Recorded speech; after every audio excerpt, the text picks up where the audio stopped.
Okay, I thought of some things I wanted to talk about today. I discovered that this is very cathartic to be able to just come on and talk, and then hopefully something will help somebody or plant a seed for somebody. Um, but just it feels like a sense of purpose or something. Just to put that energy out there, to put certain messages out there. The feeling of that I have something to do besides sit here day after day after day for this extended quarantine situation. But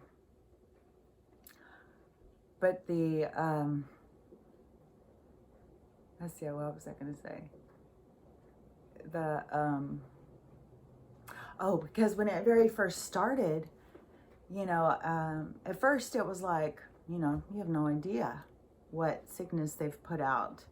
It's in several agendas, this reduction of population, and there are so many people. They want it reduced. They tell us all the time. They want less people. There's overpopulation. The earth can't take this much. We're using up all its resources by, I guess, eating cows and driving cars and using hairspray. Let's not talk about the chemicals and stuff that corporations are pumping out into the atmosphere. It's you and your hairspray. So, get a handle on that. But their agenda is to reduce the population, and, then they want to give us certain words you can't say, but put stuff inside of our bodies that we don't necessarily want in there. There's lots of stuff when you start looking into that.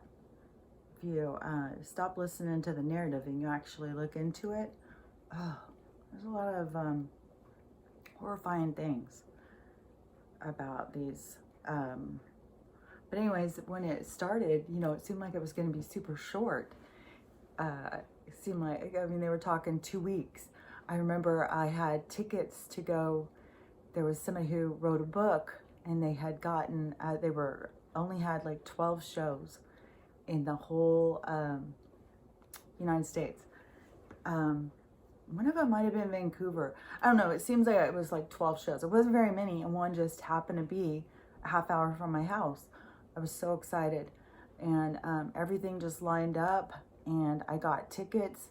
I was front and center, and I was just so excited.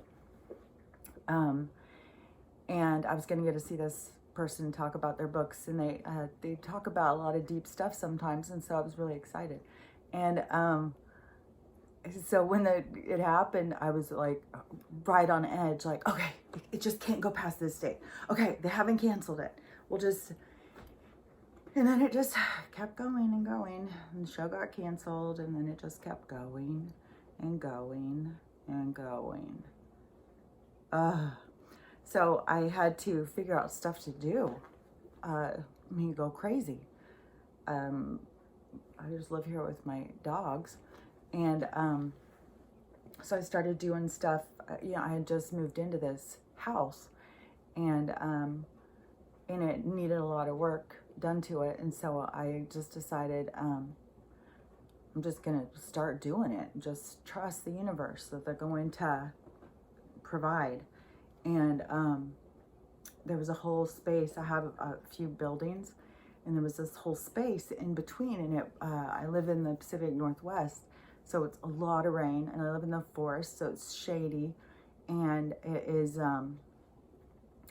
so the ground is like, no matter when you walk, summertime, anytime, it's like walking on a sponge. And it has lots of debris from trees and stuff, so it's super messy. And the dogs would play out there and then sweep a billion times a day.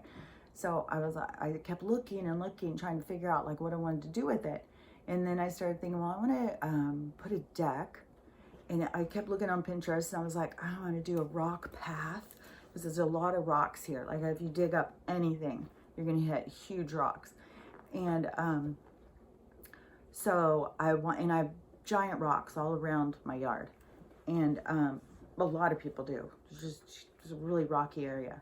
And so there's some houses being built nearby, and my son-in-law had told me, why don't you check and see what they do with their garbage pile? Sometimes you can take that wood. So I went over and I talked to the foreman, and he said, yeah, anything in the pile, go ahead and take. It's going to the dump. So I just started going over there every day and collecting the trash wood and bringing it home and I kept getting the coolest pieces. And then I started when they would dig up these to make these yards, there was just tons of giant rocks everywhere. So I started taking the rocks to make a rock pathway, and dig them down and then make a little rock pathway.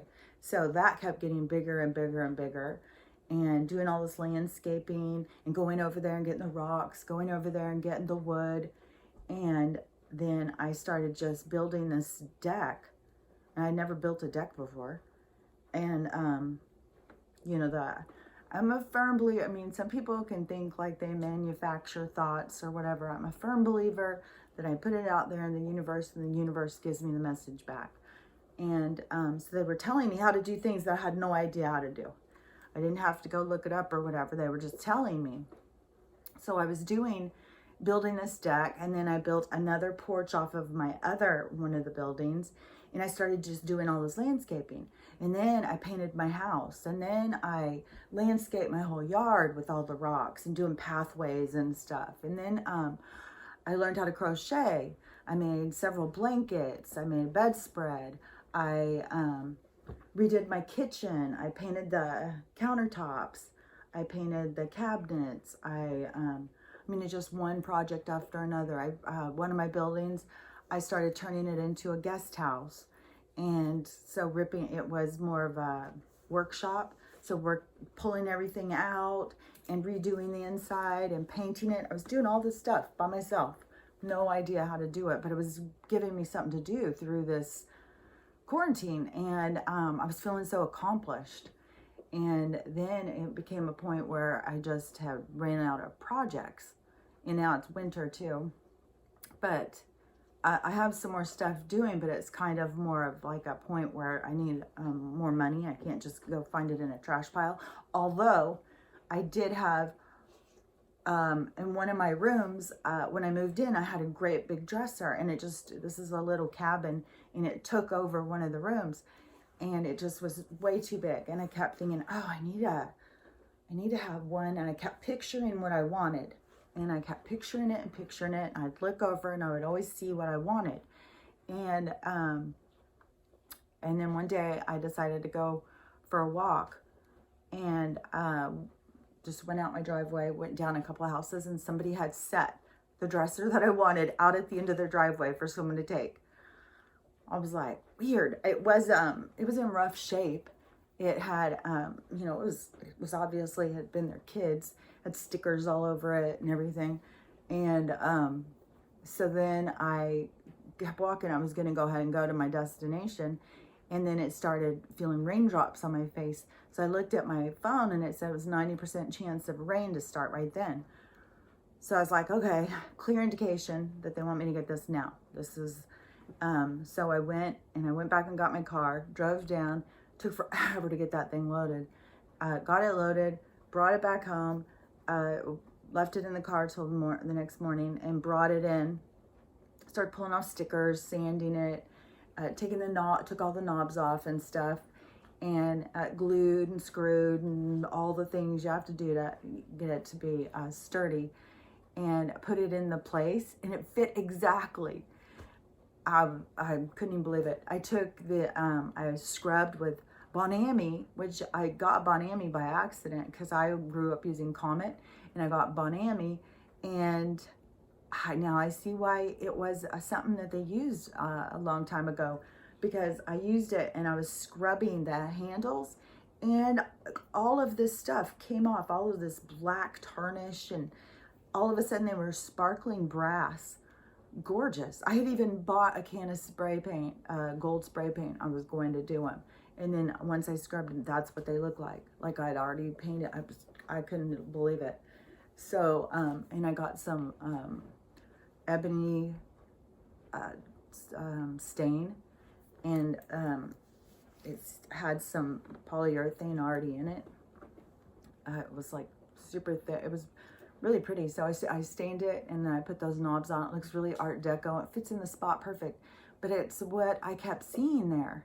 And then they just manifested right at the end of my driveway. Like, there's nowhere to go. So they just put it right down there, like, here. And so I got that. So little projects like that, you know, that I've been able to do and get. But right now, my biggest project is I'm going to do an addition out back. And I did have curtains over the windows back there, so I couldn't see out, or so people couldn't see in. And I started being like, I need to take the curtains down. I need to be able to look out, because I need to keep seeing what I'm going to see once I build this room on the back. Because the back room is going to have, like, my front of my house has these giant windows to look out that direction. And the back, I'm going to do those same windows. And it's looking at a completely different part where you can see more of the mountains. It has an open part. I have a telescope so you're able to look up and see the sky. So I'm going to have these big windows. So I opened up that window so I can look out and keep seeing. And I think that is a big thing about manifesting, is keep seeing what you want it to be. Don't get hung up on what it's not, and all of the reasons why it's not. Because it all comes down to not feeling worthy, not feeling trusting, and all that stuff.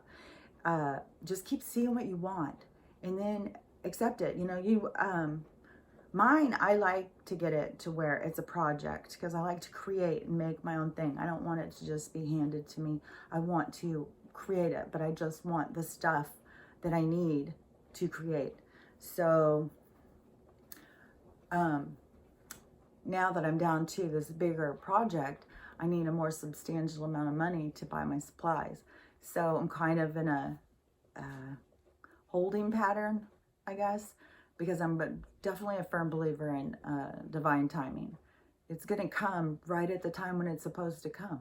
That's what happens. And no matter what it is about, it is, it's how things line up.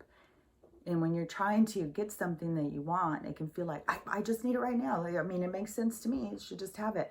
But then when you start paying attention to the different things that happen to get you to the point when you get that thing, it all starts making so much more sense.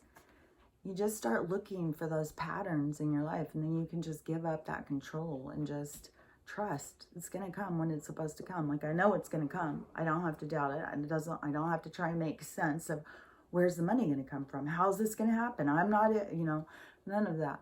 All I have to do is just keep seeing what I want it to be and trust that it's going to be there. And it just happens. That's how it's worked in my life so far. So that's a way I say, for some people to try that. It works for me. I have a couple more things I want to talk about. So just a sec, and I will start another.